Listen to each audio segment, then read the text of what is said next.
Chemistry class 12 हमारा chapter है halo alkanes and halo एलिन्स।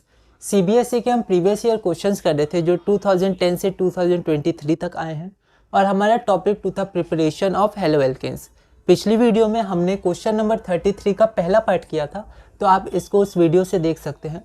और इस पार्ट में हम लोग क्वेश्चन नंबर 2 करेंगे और ये ऑल इंडिया 2014 में आया था 2 मार्क्स का, तो ये 1 मार्क्स का, ये 1 मार्क का।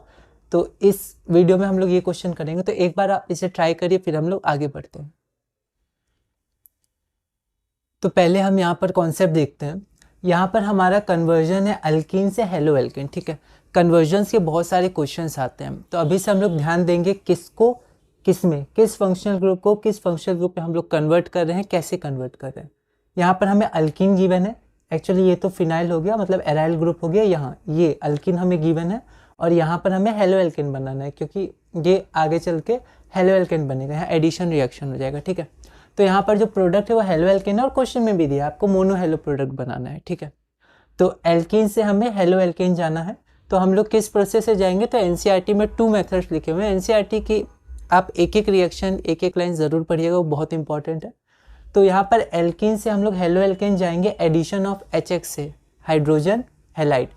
लेकिन यहाँ पर हम लोग HBr जो HX है उसको परऑक्साइड के प्रेजेंस में ऐड करेंगे, ठीक है। अब ये वाला कॉन्सेप्ट दिया हुआ है एनसीईआरटी क्लास 11th की बुक में, जो जीओसी हमारा चैप्टर है उसमें ये कॉन्सेप्ट दिया है। जब हमारा परऑक्साइड है, इसमें फ्री रेडिकल मैकेनिज्म होता है, और क्लास 12 के एनसीईआरटी बुक में ये रिएक्शन तो नहीं है, सिर्फ HBr का या HX का है। लेकिन 11th में ये अच्छे से दिया हुआ है मैकेनिज्म के साथ, और आसान है, बस एंटी मार्कोवनिकॉफ रूल है। तो देखिए, जब एल्कीन से हेलो एल्केन जाएंगे एडिशन ऑफ HX से, तो HBr और परऑक्साइड। अच्छा, जब सिर्फ HBr रहेगा तो मार्कोवनिकॉफ रूल लगेगा, ठीक है। मार्कोवनिकॉफ रूल क्या होता है कि वो स्टेबिलिटी ऑफ कार्बोकैटायन पे डिपेंड करता है, ठीक है। एक्चुअली ये रूल है नहीं, पर इसका जो मैकेनिज्म है वो स्टेबिलिटी ऑफ कार्बोकैटायन पे डिपेंड करता है। तो जहाँ पर ज़्यादा स्टेबल कार्बोकैटायन बनेगा वहाँ पर आपका न्यूक्लियोफाइल ऐड होगा। इस क्वेश्चन में न्यूक्लियोफाइल आपका Br- है, ब्रोमाइड आयन, ठीक है। नो परऑक्साइड, जब परऑक्साइड नहीं होगा, ठीक है। तो पहले देखते हैं जब परऑक्साइड नहीं होगा, क्योंकि ज़्यादातर केसेस में या लगभग हर केस में अगर परऑक्साइड और 1-2 केसेस को छोड़ दें तो हर केस में हमें कार्बोकैटायन का स्टेबिलिटी चेक करना होता है, ठीक है। और बोर्ड में तो सिर्फ परऑक्साइड को छोड़ के आपको सिर्फ कार्बोकैटायन का स्टेबिलिटी चेक करना है, और जहाँ ज़्यादा स्टेबल कार्बोकैटायन बनेगा वहाँ पर आपको न्यूक्लियोफाइल ऐड करना है, ठीक है।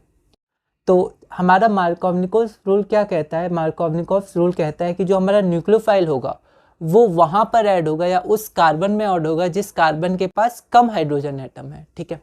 या इसको अगर हम लोग स्टेबिलिटी ऑफ कार्बोकैटायन से चेक करेंगे तो जिस कार्बन पे कम हाइड्रोजन एटम है वही कार्बन ज़्यादा स्टेबल है, ठीक है। तो मार्कोवनिकॉफ रूल तो सिर्फ एक लाइन था, मतलब एक रूल था कि आपका जिसमें कम हाइड्रोजन एटम होगा जिस कार्बन में, उस कार्बन पे आपका न्यूक्लियोफाइल ऐड होगा, ठीक है। लेकिन हम लोग अब डायरेक्ट इसको स्टेबिलिटी ऑफ कार्बोकैटायन से चेक कर सकते हैं। जैसे यहाँ पर मैंने प्रोपीन लिया है और उसमें HBr ऐड करना है, तो किस कार्बन को चेक करेंगे, जिन कार्बन पे डबल बॉन्ड है। तो 2 कार्बन है, दोनों में से कम हाइड्रोजन किसके पास है, इसके पास। तो इस पे न्यूक्लियोफाइल मतलब हमारा ब्रोमाइड आयन ऐड होगा। तो यहाँ पर आप देख सकते हैं ब्रोमाइड आयन यहाँ ऐड हुआ। क्या होता है जब हमारा परऑक्साइड होता है तब ये रूल नहीं होता है, इसका जस्ट उल्टा रूल होता है, क्योंकि इसमें फ्री रेडिकल मैकेनिज्म होता है ना, कार्बोकैटायन का मैकेनिज्म नहीं होता है। तो यहाँ पर हम लोग क्या कर सकते हैं, पहले मार्कोवनिकॉफ रूल से पता कर सकते हैं कि कहाँ जुड़ना चाहिए था और फिर उसको रिवर्स कर देंगे। जैसे ये क्वेश्चन है, प्रोपीन यहाँ जुड़ना चाहिए था अगर परऑक्साइड नहीं होता, ठीक है।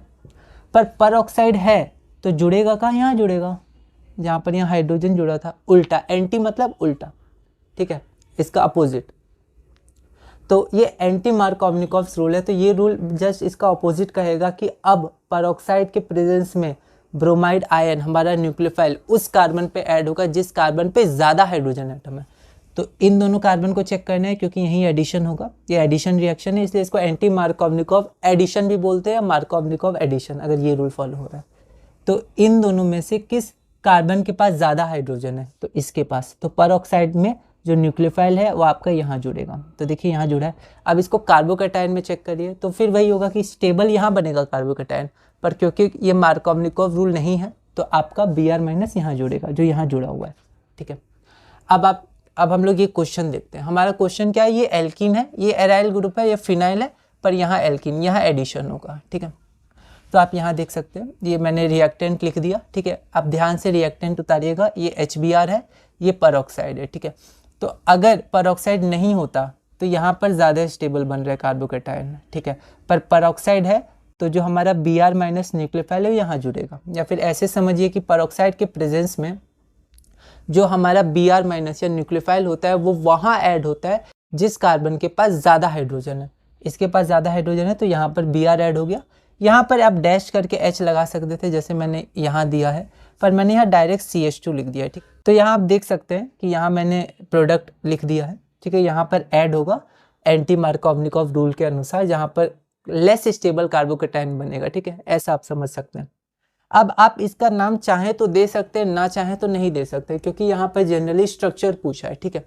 पर क्योंकि इसका नाम इजी है, बहुत हार्ड है नहीं, यहाँ पर हेलो ग्रुप है, इसको पहला प्रायोरिटी मिलेगा 1 2 3, 1 ब्रोमो 3 फिनाइल प्रोपेन। ऐसे क्वेश्चन हमने किए हैं, बोर्ड में पहले आते थे, अब डायरेक्ट तो कम पूछे जाते हैं, पर फिर भी हमने किए थे क्योंकि ये 2010 से हम लोग कर रहे हैं, तो पहले पूछे जाते थे अच्छे क्वेश्चन नोमेनक्लेचर के।